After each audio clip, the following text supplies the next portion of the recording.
Hello, my name is Zach Hines, and actually a recent vice chairman selection of the Fulton County Republican Party. Actually, the reason I ended up in this position was a lot of the lead up to November elections last year. Really, 2020 was a disappointment in many respects as it relates to how our government had massive overreach over the community, and clearly the election integrity was very questionable going into November and January. So shortly after Biden's inauguration, I decided I really needed to become active in the Republican Party, which I had not been up to this point. Been 25 years living, or close to 25 years living in the Atlanta area, and I, for the first time, signed up for the GOP in February of 2020.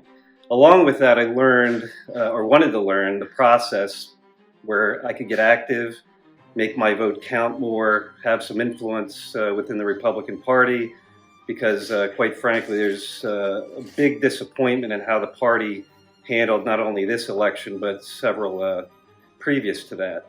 Obviously, with the state going blue and seeing what's happening in our country right now is a major motivator for me to become involved. So I started by going to the mass meeting, learned how to become a delegate, at the same time became precinct chair, and then now decided to run and won the one of the vice chairman positions within the party. So that brings me to the convention itself, which in my mind, coming out of that, was a massive disappointment. Major black eye for the Republican Party, specifically Fulton County.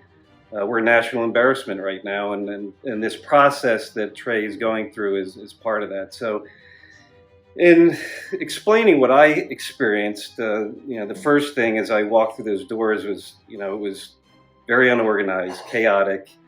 We had moved our house district a couple of times, and then we were handed this little sandwich bag with translucent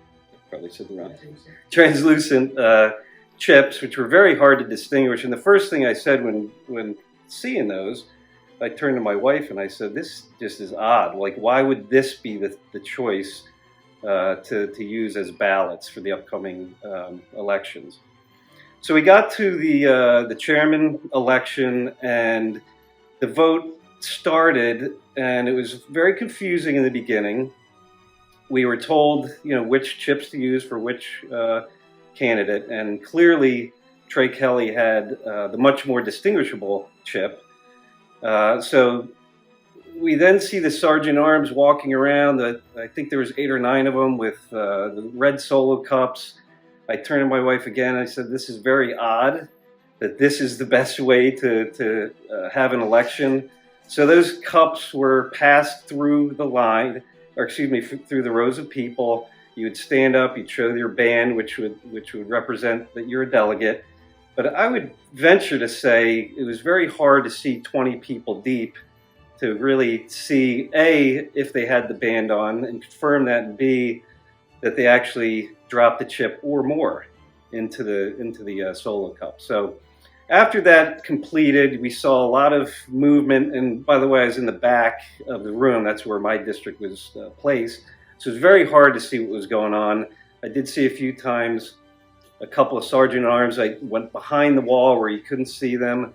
They came back at the end of it, dumped all of the cups into a white bowl. And again, it was very difficult to see with people standing up, etc. So the vote went on. It was so close based on, just the initial observation of the bowl and the chips themselves, that they had to do a hand count. After the hand count, there was 331 to 330. There was an objection that came up from someone in the audience, basically saying there was more ballots than delegates. So that was one problem. They had a couple of different colored chips in there as well. So immediately, I think there was a buzz in the crowd, like that just didn't seem like it was an honest election. That there's too many things that were irregular.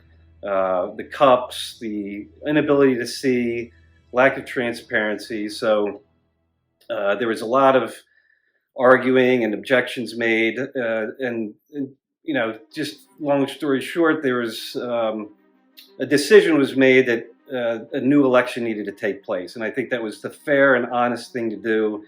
And it was the voice of the people. The vast majority in there felt that way, if not all of the folks. So the second election took place. In that, it was as orderly as possible based on the circumstances. And so it's kind of like communion in church, where each row got up around, came up in front of the room, showed their bracelet that confirmed that they were a delegate, went to a clear bowl in front of the room and dropped in the chip. So it was very much better run than the first one by far. And so at the conclusion of that, of course, Susan won pretty handily, actually, by 20, almost 30 votes. So I think at that point we felt, and I certainly felt as after going through my process, which was, my vote happened after the chairman vote, of course, and everything after that really went relatively smooth. There was no debate. There was no objections that I'm aware of because everything seemed fair and up. So which then in turn makes you a little bit suspicious about what went on with Trey Kelly and his folks that were, kind of running this chaos. So when we concluded, actually, it was a very, I would say, disappointing feeling walking out of there, because I had even heard a buzz that Trey was going to perhaps protest. And now, as I mentioned before, we have a stain on us already. We're embarrassment to the country, really, as far as how that election was run. And so he in turn follows through and is going to protest the outcome, or I should say appeal the outcome. After we got word of that process, which again was very difficult to understand how that was even going to play out. We heard all different stories, but then as it turns out, the appeal was to take place in District 5, which again was objectionable in my opinion, based on where we are in District 6 and getting the true voice of the people that were there at the convention. In any event, as everybody now is aware, it was a unanimous decision, which to me again creates a lot of suspicion. As I said to many people afterwards, you could take 10 people from anywhere in America, put them in a room, explain what went down at this convention, and you clearly would not have unanimous opinion that based on how the first vote went down compared to the agreement that we all came to within that body that a new election was necessary to show the will of the people, and the much more orderly nature that the second vote or an election had taken place, that there's really, and I said leading up to the appeal anyway, what are the grounds for the appeal? Because I was there, I witnessed it, I saw how shady the first one was, and then saw how orderly the second election was in combination with the way the rest of the elections occurred. And so that was an outlier.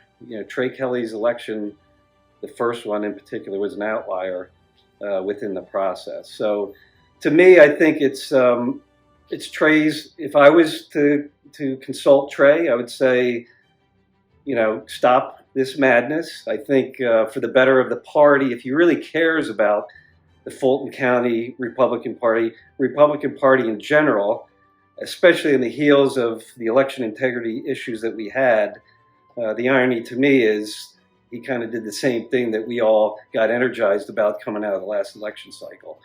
So I would say, Trey, step down. You could still have a seat at the table. We're happy to, bring people together and unite. I mean, our ultimate goal is to create a party that's motivated, energized, and organized. And I think that's been lacking, and that's, I believe, the main reason why you were voted out of office.